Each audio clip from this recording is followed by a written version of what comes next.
Magandang gabi, Pilipinas! Bayan muling binigyang diin ni Pangulong Ferdinand R. Marcos Jr. na marami pang gagawin ng pamahalaan sa harap ng pag-angat ng bansa sa upper middle income status. Kasunod niyan, iginiit ng Pangulo na mahalagang mapalakas ang bilateral at multilateral partnerships ng Pilipinas sa harap ng iba't ibang hamon sa mundo. Yan ang ulat ni Kenneth Pasyente.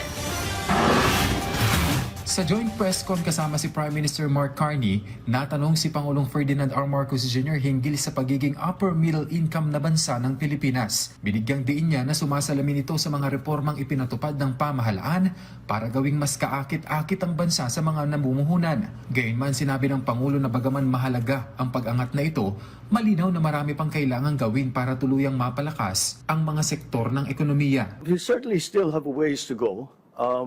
But I think that in terms of economic growth and in terms of being able to identify the sectors in our economy and in our government as well, that need to be amended, that need to be modified, that need to be modernized, really. Dagdag pa niya na ang bagong kategorya ng Pilipinas ay magdudulot ng pagbabago sa istruktura ng suporta mula sa mga international partners, lalo na pagdating sa pagbibigay ng grants. Pero giit niya, now that changes the rules a little bit for us, because we have to become less dependent on just straight out the foreign grants, for example.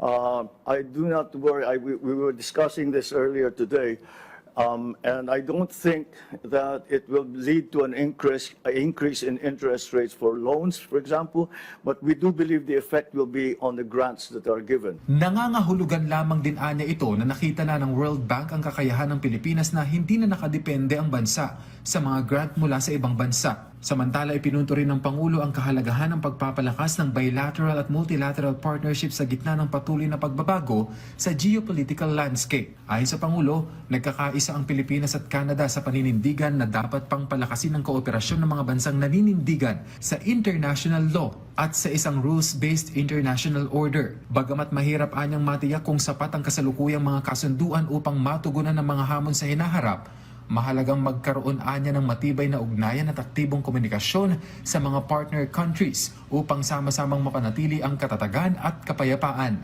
It is very, very clear, I think, to most countries and the leaders of those countries that these bilateral and multilateral exchanges and alliances and partnerships become necessary so that when we face the volatility that I spoke about, that we are facing it from a much larger base, as it were, which will bring us hopefully the stability and will give us the options to adjust.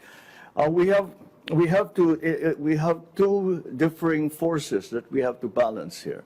One is to be stable, and at the same time we have to be agile.